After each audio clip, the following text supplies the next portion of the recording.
Bonjour! Voici comment réparer votre Dream D20 Plus s'il ne retourne pas à sa station ou ne charge plus.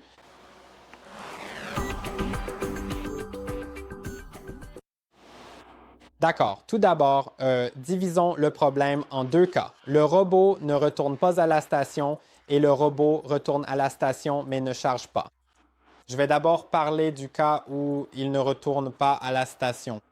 Pour le réparer, vous devrez nettoyer tous les capteurs. Sortons donc le robot. Et maintenant, voilà, il y a le premier capteur ici à l'avant. Vous devez le nettoyer avec un chiffon en microfibre. Il peut être légèrement humide ou imbibé d'alcool isopropylique. Mais assurez-vous, si vous utilisez de l'eau, de passer un chiffon sec ensuite pour éviter de laisser des traces. Maintenant, il y a un autre capteur qui doit également être nettoyé. Et pendant que vous nettoyez le capteur, assurez-vous de nettoyer les capteurs situés en dessous qui ne servent pas nécessairement à localiser la station, mais il est utile de les nettoyer fréquemment. Et ce sont ces quatre-là. 1, 2, 3 et 4. Et ce sont des capteurs de vide. Ils détectent les vides pour que le robot ne tombe pas dans les escaliers et ce genre de choses. C'est vraiment, vraiment utile. Et aussi, les broches de charge doivent être nettoyées. Ouais, assurez-vous que c'est propre.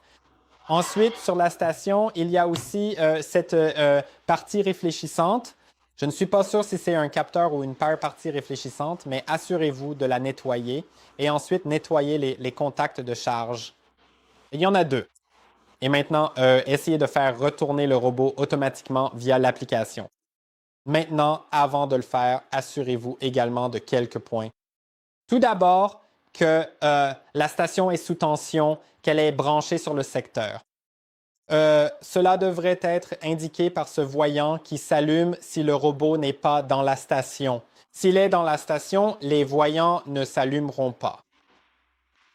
Assurez-vous également que de chaque côté de la station, il y a au moins un demi-mètre de distance par rapport au mur, aux obstacles et autres éléments similaires. Et devant la station, il doit y avoir au moins 1,5 m d'espace libre afin que le robot puisse facilement entrer dans la station sans se retrouver coincé dans des obstacles. Donc, oui, et assurez-vous également que la station est placée sur un sol dur, pas sur un tapis si possible, et sur une surface plane en général. Maintenant, essayez de le faire revenir en cliquant sur le bouton d'accueil situé sur le dessus du robot et voyez s'il rentre bien. Si ce n'est pas le cas, essayez de le placer manuellement en le faisant simplement glisser jusqu'à ce que le voyant sur le dessus de la station s'éteigne. Eh bien, ça n'a pas fonctionné. Je pense que ça devrait, mais ça n'a pas été le cas. Mais le robot a dit à voix haute « démarrage de la charge ». Et c'est comme ça que vous savez que ça fonctionne. Si cela ne fonctionne toujours pas, et si vous avez nettoyé les capteurs, vérifiez que votre station de charge est bien branchée. Alors, une autre chose que vous pouvez essayer est d'aller dans l'application, de cliquer sur les 3 points dans le coin supérieur droit et d'aller dans plus de fonctions. Ensuite, assurez-vous que la charge en heure creuse est désactivée ou si elle est activée, il vous suffit de définir les bonnes heures pour qu'il sache quand il peut se recharger.